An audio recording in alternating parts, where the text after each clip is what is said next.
தமிழ்ச்சமூகத்திற்கு துரும்பை கூட கிள்ளி போடாமல் திரைத்துறையில் தனக்கு கிடைத்த புகழ் வெளிச்சத்தை மட்டும் பயன்படுத்திக் கொண்டு இந்த நாட்டுடைய ஆட்சி அதிகாரத்தை நாங்கள் கைப்பற்றுவோம் என்று கூறி கனவுகளோடு நாளைய தமிழ்ச்சமூகத்தில் மிகப்பெரிய இடத்திற்கு வர வேண்டிய 10 குழந்தைகள் உட்பட 41 உயிரை தமிழ்ச்சமூகம் எழுந்திருக்கிறது. விஜய் இன்று காலை 4 மணிக்கு எழுந்து விட்டார். டவலோடு கழிவறைக்கு சென்று விட்டார். பிரஷோடு வெளியே வந்து விட்டார். இப்போது உள்ளாடைகளை அணிந்து மேலாடையை அணிந்து வெளியிலே வருகிறார். வாகனத்தில் ஏறப்போகிறார்.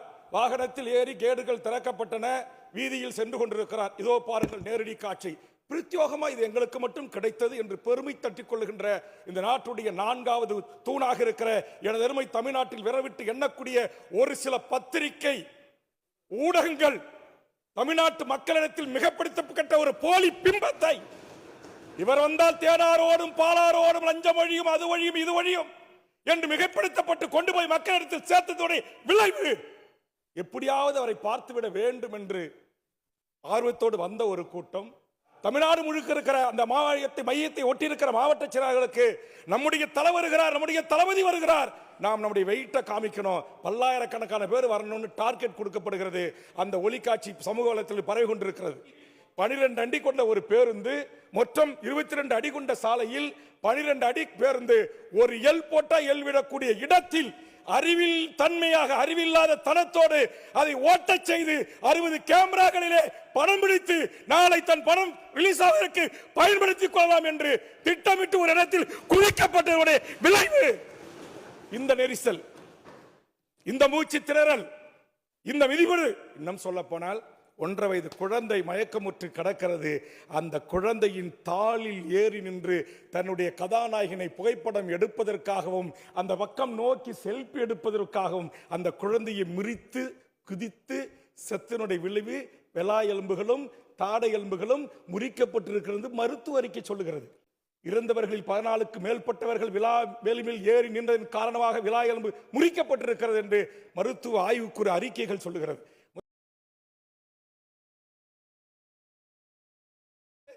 ஒரு தலைமை கழகத்துடைய நிர்வாகி பேசுகிறார்.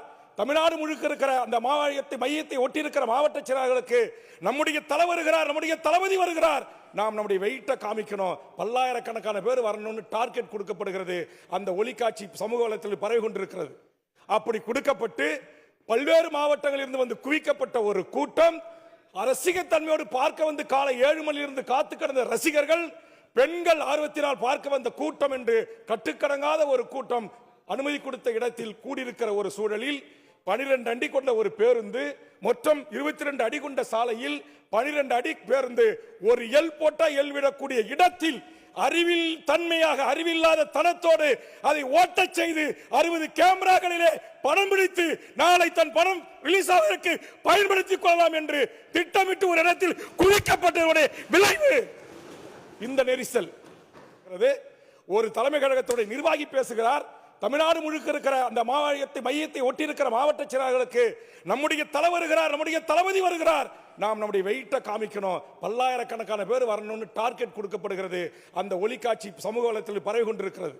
அப்படி கொடுக்கப்பட்டு பல்வேறு மாவட்டங்களில் இருந்து வந்து குவிக்கப்பட்ட ஒரு கூட்டம் ரசிகத்தன்மையோடு பார்க்க வந்து காலை 7 மணியிலிருந்து காத்து கிடந்த ரசிகர்கள், பெண்கள் ஆர்வத்தினால் பார்க்க வந்த கூட்டம் என்று கட்டுக்கடங்காத ஒரு கூட்டம் அனுமதி கொடுத்த இடத்தில் கூடியிருக்கிற ஒரு சூழலில் 12 அடி கொண்ட ஒரு பேருந்து, மொத்தம் 22 அடி கொண்ட சாலையில் 12 அடி பேருந்து ஒரு எல் போட்டா எல் விடக்கூடிய இடத்தில் அறிவில் தன்மையாக அறிவில்லாத தனத்தோடு அதை ஓட்டச் செய்து 60 கேமராக்களிலே பணம் பிடித்து நாளை தன் பணம் ரிலீஸ் ஆவதற்கு பயன்படுத்திக் கொள்ளலாம் என்று திட்டமிட்டு ஒரு இடத்தில் குவிக்கப்பட்டதோட விளைவு இந்த நெரிசல், இந்த மூச்சு திணறல், இந்த மூச்சு திணறல், இந்த மிதிபடு.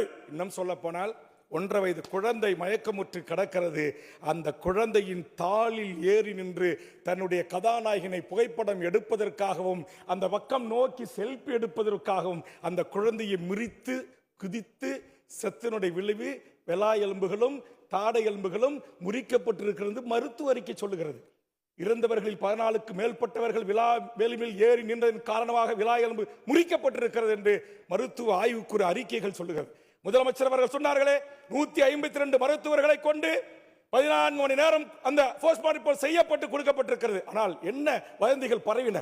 வாட்ஸ்அப் உலகம், இணைய உலகம், சமூக உலகம் 1000 ரவுடிகளை கொண்டு வந்து அங்கு செந்தில் பாலாஜி இறக்கினார். கத்தியோடு வந்தார்கள், கீறினார்கள், கொலை செய்தார்கள் என்றார்கள். கழுத்திலே துண்டை போட்டு மர்மமான முறையிலே நெறித்துக் கொண்டார்கள் என்றார்கள். அதோடு இல்ல, நாம ஒலி காட்சிகளை பல தொலைக்காட்சிகள் பதிவு செய்திருக்கிறார்கள். தண்ணீர் பாட்டில் குடிச்சிட்டு மிச்சம் இருக்கு, அதை தூக்கி முதலமைச்சர் குறிப்பது அட்டென்ஷனை கிரியேட் பண்ண வீசுகிறார்கள். அந்த தண்ணீர் துளிகள் தெரிக்கிறது. அந்த தண்ணீர் துளிகளை சொன்னார்கள் மனச்சாட்சற்ற மடையர்கள் சொன்னார்கள், அங்கு மயக்க மருந்து தெளிக்கப்பட்ட காட்சியை பாருங்கள் என்று அம்பு குறியிட்டு ஒரு குறிப்பிட்ட கட்சி, தேசிய கட்சிக்கு சொந்தக்காரருடைய இணையதளம் பரப்பியது. உண்மைக்கு மாறான செய்திகளை பரப்பியது. அப்படி பரப்பியதற்கு விளக்கம் சொல்ல வேண்டிய பொறுப்பும் கடமையும் மாண்புமிகு முதலமைச்சர் நினைத்திருந்தால் இங்க இருக்கிற மாவட்ட கழக செயலாளர்களை, மூத்த அமைச்சர்களை, கழக பொதுச் செயலாளரை இதற்கு பதிலளிக்க அனுமதித்திருக்கலாம். அவர்களும் சக மனிதர்கள் தானே. உணர்ச்சி வயப்பட்டு ஏதாவது தவறாக பேசிவிட போறாரு என்பதற்காக மூத்த ஒரு IAS அதிகாரி அமுதா அவர்களை நியமனம் செய்து, அதே போன்று நம்முடைய ADGP சட்டம் ஒழுங்கு திரு டேவிட்சன் ஆசீர்வாதம் அவர்களை அனுப்பி இப்படி வதந்தி பரவி கொண்டிருக்கிறது. உலக தமிழர்கள் மத்தியில் மிகப்பெரிய பதட்டம் தொட்டிக் கொண்டிருக்கிறது.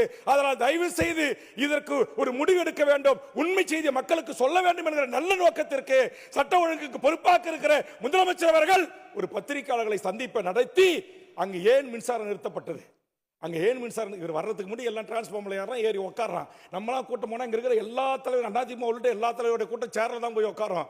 டிரான்ஸ்ஃபார்மர்ல ஏறி உட்காராது, கரண்ட் கம்பி பிடிச்சி தொங்காது, மரத்து மேல ஏறி தொங்காது, குடிசை வீட்டுல மேல ஏறி நிக்காது, ஓடு இருக்காது, உடஞ்சு உள்ள வந்தா செத்து போடுவோன்னு தெரியாத அந்த ஓட்டுல ஏறி உட்கார மாட்டான். அப்படி உட்கார்ற ஒரு ரசிகத்தன்மை உள்ள ஒரு மடையர் கூட்டத்திற்கு தலைவராக இருக்க வேண்டியவர்கள், இருந்தவர்கள் பொறுப்பேற்க வேண்டிய படுகொலை இது. ஆனால் என்ன சொல்லப்பட்டது? அரசியல் காரணங்களுக்காக முழுக்க முழுக்க திட்டமிட்ட படுகொலை. முழுக்க ஒரு நபரை, தனி மனிதரை குறிவைத்து ஒன்றும் இல்லை, மாநாடு நடத்திருக்காரு, மிச்சம் இருக்கிற பாட்டில் அவங்க கரூர் மாவட்ட திமுகன்னு அதை ஒட்டியிருக்காங்க. நைட்டு 2 மணிக்கு ஹாஸ்பிட்டலில் தண்ணி இல்லை, குழந்தை சொல்லிச்சுன்னு உடனே அலுவலகத்தில் போய் எடுத்தா பண்ணாங்க. அதில் அவர் மாநாட்டுக்கு அந்த மீந்த பாட்டில் அது ஸ்டிக்கர் ஒட்டிருக்காரு. என்ன தவறு? அதை போய் கொடுத்தது அரசியல் என்று பேசக்கூடிய இதுதான் அரசியல். எவ்வளவு வேதனையாக இருக்கிறது. ஒரு பள்ளிக்கல்வித்துறை அமைச்சர் 10 குழந்தைகள் செத்து கிடக்கிறது, அதை பார்த்து விட்டு அந்த குழந்தைகளை எல்லாம் பார்த்த யூனிஃபார்மோட பார்த்த அந்த அமைச்சர் சக அமைச்சரிடத்திலே சொல்லி, முன்னாள் அமைச்சரிடத்திலே, மாவட்ட கழக செயலாளரே சொல்லி கதறி கண் கலங்குகிறார். அதை ஒரு தலைவர் அதை எவ்வளவு கேவலமாக, எவ்வளவு கொச்சைத்தனமாக இவர்கள் பேசி வெளியிடுகிறார்கள், அறிக்கை வெளியிடுகிறார்கள், தொலைக்காட்சிகளை சந்திக்கிறார்கள் என்றால் இதுதான் கேடுகட்ட அரசியல், இதுதான் நாகரிகமற்ற அரசியல், இதுதான் பண்பாடற்ற அரசியல். இந்த அரசியல் தளத்தில் நானும் ஒரு இயக்கத்தின் தளபதியாக, ஒரு தலைவராக, ஒரு தமிழ்நாடு விடுதலை படை போன்ற இயக்க, புலிகள் போன்ற இயக்கத்தை ஆதரித்த ஒருவன் அந்த அரசியலை தூக்கி எறிந்து விட்டு ஓட்டு அரசியலுக்கு, ஜனநாயக அரசியலை நம்பி வந்து இன்றைக்கு 3வது முறை சட்டப்பேரவை உறுப்பினராக இருக்கிறேன். இந்த சாக்கடை அரசியலை நான் நீதிக்கிறேன் என்பதை எண்ணி நான் வருத்தப்படுகிறேன்.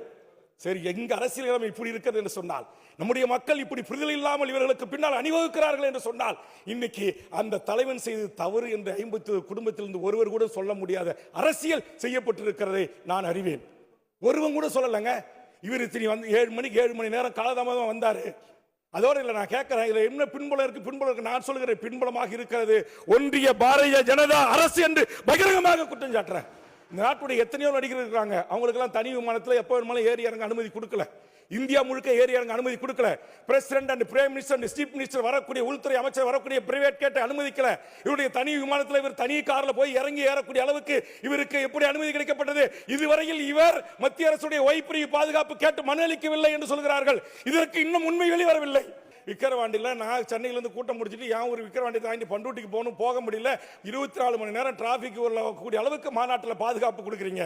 அவ்வளவு பெரிய கூட்டம் கூடுது. அங்க 461 பேர் மயக்கம் போட்டு விழுந்திருக்கிறான், 8 பேர் விபத்துல செத்து இருக்கிறான், 5 பேர் மதுரை மாநாட்டில் செத்து இருக்கிறான். இப்படி தொடர் படுகொலையாகின்ற ஒருவருக்கு நம்முடைய அரசும் காவல்துறையும் அன்றைக்கே கடிவளம் போட்டிருந்தால் 41 உயிர்கள் பலி இருக்காது. ஆனா நம்ம முதலமைச்சர் ஜனநாயகம், ஐயோ ஒரு நடிகராக இருக்கிறாரு, நம்ம அவரை தடை போட்டோம்னா, கொஞ்சம் ரெஸ்ட்ரிக்ஷன் அதிகமாக போட்டோம்னா அது வேறு விதமான வேலை வந்துவிடக்கூடாது, பேசுபொருளுக்கு நம்ம ஆளாகி விடக்கூடாது என்ற உங்களுடைய மிக மிக மிக மிக அதிகமான பெருந்தன்மை, மிக மிக அதிகமான ஜனநாயக மாண்புகள் தான் மாண்புமிகு தமிழ்நாடு முதலமைச்சர் அவர்களே.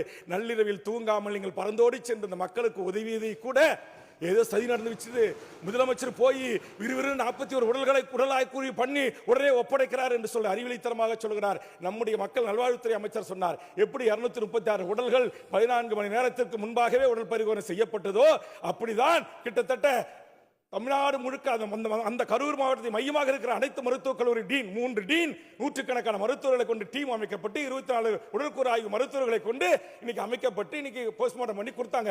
அப்பயே போராட்டம் நடக்குது. 1.5 மணி நேரம் எடுத்துக்கிறீங்க போஸ்ட்மார்ட்டம் பண்றதுக்கு. இது எந்த விதத்தில் நியாயம் என்று நூற்றுக்கணக்கான மக்கள் போராட்டம் பண்ணிக்கிட்டு இருக்காங்க. அந்த காட்சியும் பத்திரிகையில் வந்திருக்கிறது. இது எல்லாவற்ற கொடுமைன்னு கோயிலுக்கு போன கதையா? இதுல ஒரு நீதி கிடைச்சிடாதான்னு சொல்லி மாண்புமிகு முதலமைச்சர் அவர்கள் எந்த சாதி மத சார்பு இல்லாத அஸ்ரா கார்க் என்ற சிபிஐயில் அனுபவம் பெற்ற பணி பெற்று தமிழ்நாட்டுக்குள்ள பணி செய்யக்கூடிய ஒரு ஐஜி லெவல் ஆபீசரையும் நம்மளா சொன்னோம் முதலமைச்சர் நியமிச்சாரு. சென்னை உயர்நீதிமன்றம் நியமிச்சது. அந்த எஸ்ஐடி அதே மாதிரி நீதியரசர் தலைமையில் நீதியரசர் உச்சநீதிமன்றம் சொல்லியிருக்கு பாருங்க. நான் உள்நோக்கம் கற்பிக்கல, உள்நோக்கம் தான் கற்பிக்க கூடாது, விமர்சனம் பண்ணலாம். தமிழர்களே ஐபிஎஸ் 2 பேர்ல இருக்கக்கூடாதுன்னு சொல்வது எந்த விதத்தில் நியாயம்? நம்பர் 1, தமிழ்நாட்டில் இருக்கிற 450க்கும் மேற்பட்ட நாட்டுடைய ஐபிஎஸ் அதிகாரிகளை அவமானப்படுத்துகிற அவருடைய நேர்மையை அவருடைய உழைப்பையை கொச்சைப்படுத்துகிற ஒரு செயலாகத்தான் அதை நான் பார்க்கிறேன். அதோடு மட்டுமல்ல, அருணா ஜெகதீசன் ஆணையம் என்பது ஜுடிஷியல் ஆணையம். அது எதிர்வரும் காலகட்டத்தில் இது போன்ற சம்பவங்கள் நடக்காத வண்ணம் சஜஷன் ஆலோசனைகள் அறிவுரைகளை அரசுக்கு வகுத்து கொடுப்பதற்கு அமைக்கப்பட்ட ஒரு பொறிமுறை அது.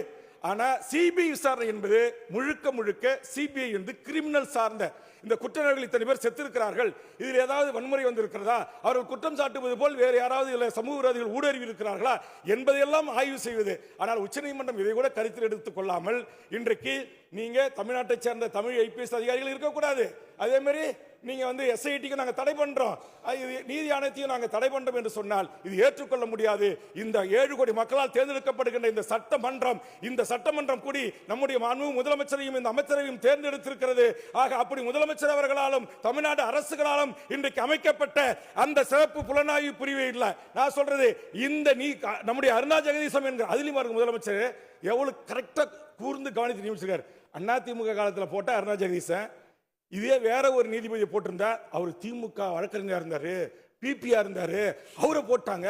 அதனால சாதகமாக அறிக்கை கொடுத்தாங்க சொல்வதுக்குள்ள. இதே மாதிரி ஒரு இறப்பு தூத்துக்குடியில் அங்க இறந்த போது நான் தொலைக்காட்சியில் தான் பார்த்து தெரிந்து கொண்டேன் என்று சொன்ன நம்முடைய முன்னாள் முதலமைச்சர் எடப்பாடியார் அவர்கள், ஆனா நம்ம முதலமைச்சர் அப்படி சொல்லல, உடனடியாக அதுக்கு நியமிச்சு அதே அம்மையாரை நியமிச்சு நீங்க இப்படி அவர் மேல நம்பிக்கை வச்சீங்களோ அதே நம்பிக்கை நானும் அவங்க மேல வைக்கிறேன், நீங்க போய் விசாரிச்சுட்டு வாங்கன்னு சொன்னாங்க. மறுநாள் போனாங்க, விசாரணை தொடர்ந்திருக்கு. ஆனா உச்சநீதிமன்றம் அதையும் தடை செய்திருக்கிறது. இது முழுக்க சட்டத்திற்கு விரோதமான ஒரு உச்சநீதிமன்றத்துடைய தீர்ப்புக்கு நான் உள்நோக்கம் கற்பிக்கலை. ஆனால் சட்டத்திற்கு இந்த 7 கோடி மக்களால் தேர்ந்தெடுக்கப்பட்ட இந்த அவையை அவமதிக்கின்ற ஒரு நடவடிக்கையாக நான் பார்க்கிறேன். மாண்புமிகு தமிழ்நாடு முதலமைச்சர் அவர்கள் கண்டிப்பாக நீங்கள் அதை சமன் செய்து அந்த ஆணையம் நீடிப்பதற்கு தேவையான நடவடிக்கைகளை எடுக்க வேண்டும் என்ற நேரத்தில் நான் கேட்டுக்கொண்டு, எத்தனையோ விடயங்கள் என்னிடத்தில் இருக்கிறது.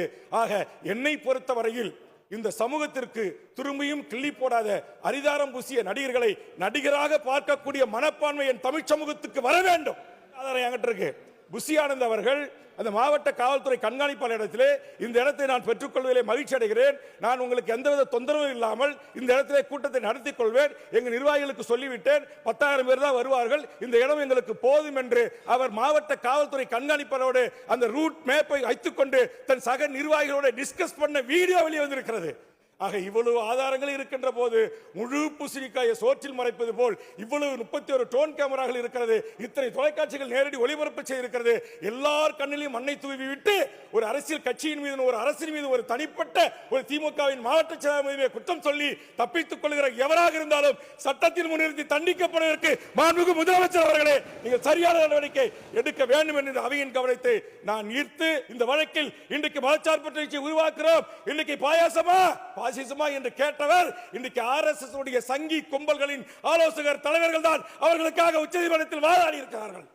அதிலே கூட இறந்து போன இருவருடைய குடும்பத்தின் சார்பாக உச்சநீதிமன்றத்தில் காணொலி காட்சியின் மூலமாக இந்த வழக்கை நாங்கள் தொடுக்கவில்லை என்ற போது சிபிஐ உத்தரவிட்டிருக்கிறது என்று சொன்னால் யாருடைய பிடியை கையில் வைத்துக் கொண்டு யாருடைய குடிமையை கையில் வைத்துக் கொண்டு இந்த தேர்தல் அரசியல் களத்தில் இந்த ஆட்சி அதிகார களத்திலிருந்து திராவிட முன்னேற்ற கழகத்தை தூக்கி எறியலாம். ஆனால் இந்த இயக்கம் ஒன்னையும் பார்க்கும் உங்கள் ஒப்பனையும் பார்க்கும் என்கிற வரலாற்று பின்புலம் கொண்ட இயக்கம்.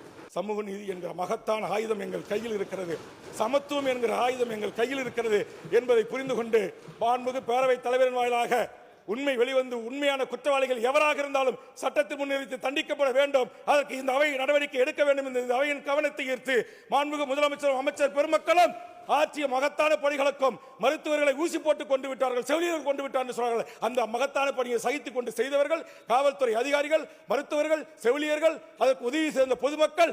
ஆம்புலன்ஸ் நீங்க கொடி கட்டிக்கிட்டு வச்சிருக்கிற 5 ஆம்புலன்ஸ், அந்த ஆம்புலன்ஸ் தான் தூக்கிட்டு போறான். நீங்க பேசிக்கிட்டே இருக்கிறீங்க, அப்படியே தலை தொங்கி 2 பேரும் தூக்கிட்டு போறாங்க.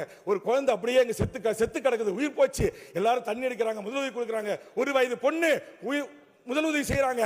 அதையெல்லாம் பார்த்துட்டு அட்டென்ஷன் கிரியேட்டா திருப்புவதற்காக வீசப்பட்டது தேங்காய் மட்டை, தேங்காய் பாட்டில் இந்த தண்ணிகள். அங்கு எந்த இடத்திலும் திட்டமிட்ட மனிதர்களால் உருவாக்கப்பட்ட கலவரமோ அந்த இழப்புக்கோ காரணம் அல்ல. உண்மையிலே இது ஒரு விபத்து. அந்த விபத்துக்கு காரணமானவர்கள் யார் என்பதையும் அறிந்து உரிய நடவடிக்கைகளை எடுக்க வேண்டும். தமிழ் சமூகம் அப்படியே எல்லாத்தையும் சினிமாக்காரர் சொல்லிட்டாருன்னா அவர் உண்மையை தான் பேசுவார், அவர் ரொம்ப நல்லவர், அவர் ரொம்ப சாஃப்டானவர் அப்படி என்று ஒரு பிம்பம் கட்டி எடுக்கப்பட்டது. அந்த பிம்பத்தை அடைத்து வருவதற்குத்தான் பத்திரிகையாளர் சந்திப்பு நடத்தினார்கள் காவல்துறை அதிகாரிகளும் அரசு அதிகாரிகளும் என்பதை தெரிவித்துக் கொண்டு பேரவைத் தலைவர் வாயாக இந்த செய்திகளை கரூர் சம்பவத்தை குறித்து இந்த பேரவையை கவனத்தை ஈர்த்து அமர்கிறேன். நன்றி, வணக்கம். இந்த வீடியோ பிடிச்சிருந்தா இதை லைக் பண்ணுங்க, ஷேர் பண்ணுங்க, உங்க நண்பர்களுக்கு ஷேர் பண்றதோட நம்ம அரசியலான சேனலுக்கு இதுவரை சப்ஸ்கிரைப் பண்ணாதவங்க சப்ஸ்கிரைப் பண்ணுங்க, மறக்காம பக்கத்தில் இருக்க பெல் ஐகானை கிளிக் பண்ணுங்க. அப்பதான் நம்ம போடக்கூடிய ஒவ்வொரு வீடியோவும் உங்களுக்கு நோட்டிபிகேஷன் காட்டும், நீங்க விரும்பிய வீடியோவை பார்க்கலாம். என்றும் இணைந்திருப்போம். நன்றி. உங்கள் அன்பன் அஷ்ரஃப் அலி. வாழ்த்துக்கள்.